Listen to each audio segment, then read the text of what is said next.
I just feel fatigued. I have a lack of motivation to do schoolwork. I feel fatigued and a little bit more irritated. Yeah, and I get like tension around my eyes, have difficulty concentrating on my work. And my eyes feel really puffy and tired, I guess, yeah. Although it may seem like it, these teens aren't describing how school makes them feel. No, not exactly. They're talking about how it feels when they don't get enough sleep.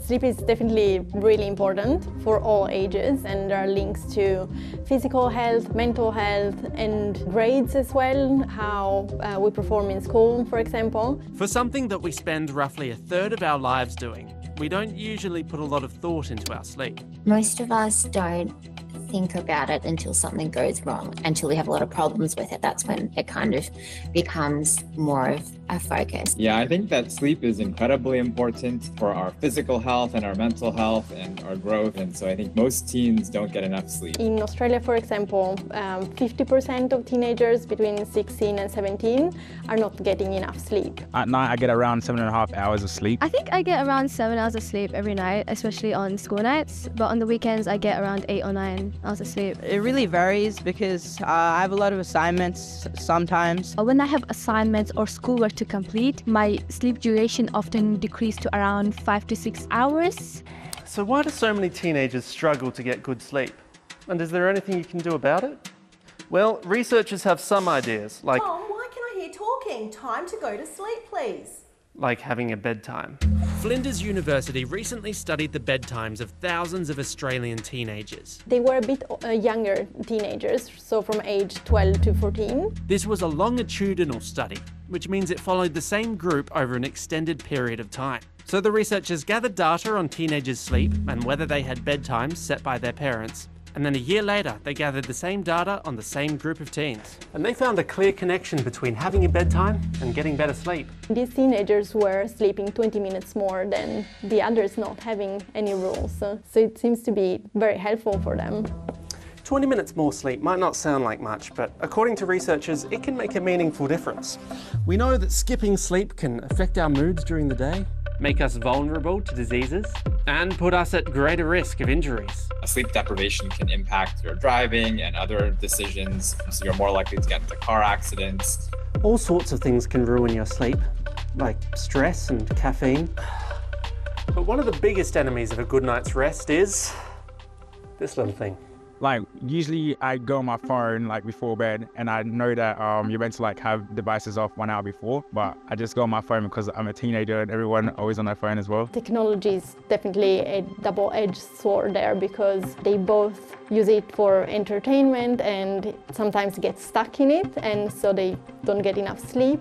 In another recent study, 60% of teens said they use technology to distract themselves from negative thoughts before going to sleep. The next stage of Serena's research will take a closer look at which technology use keeps you awake and which doesn't.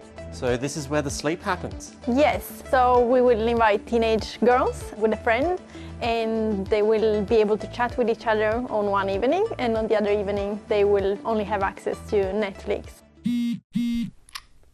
As well as waking up our brains with all sorts of information, light from screens can make our bodies think it's time to be awake. It's got to do with the circadian rhythm, which is your body's sense of when it's time to sleep and when it's time to wake up. And what we find in teenagers is that this actually shifts a little bit later in the day-night kind of cycle compared to when they were children. That would not be a problem if they didn't have to wake up early for school. And so that shrinks their opportunity for sleep, and that's why many teenagers are not sleeping enough. I think because personally I work better at night, if school started later, I would get more sleep. Yeah, because school, if it started like an hour later, yeah. That would be good? Yeah, it would be good. But it does mean school would have to end later. Actually, I've changed my mind now. It should just stay the way it is. Yeah, it's just stay the way it is. Experts agree that whether you're going to bed early or late, it's important to find a good routine. One with a consistent length of rest each night that leaves you feeling alert and awake during the day. And that's where parents can be quite helpful. Do you think parents should set bedtimes for teenagers? Yeah, I think it's beneficial because it ensures that the students get enough time to sleep, and during school they feel more awake. Some of my friends have parents that set bedtime for themselves, and they usually don't get like work done in school, after school for homework, and they don't get like the flexibility that I have as well. But I feel like if they do, I would just be unmotivated to do homework beforehand because I just work better at night. No distractions from parents or my siblings or the TV from downstairs or my parents asking to do chores or something. Sometimes teenagers might not really prioritize sleep for sure, but when asking them, they do know that sleep is really important and they also would like to change it, but they don't feel like they have the time to do so. And Serena's study has found that teenagers are generally pretty open to their parents helping with their sleep schedule. Which I think it's a message that should be out there and really telling parents that it's okay to keep these bedtime rules. I love sleep. Yeah, that's good. So, should your parents confiscate your phone and send you straight to bed after dinner? Maybe. But everyone is different, and what works for one family might be quite different to another.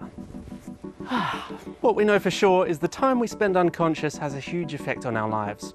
So it's worth finding a good routine to get the best sleep we can. For teenagers, the recommended amount is between 8 and 10 hours, but for some teenagers, 7 hours might be okay. But below 7 hours, that's when many studies have found that there are negative effects. I think an extra hour or two would be good for school, so I can stay like awake and then I can concentrate better, be less fatigued, have more motivation, all of that type of stuff.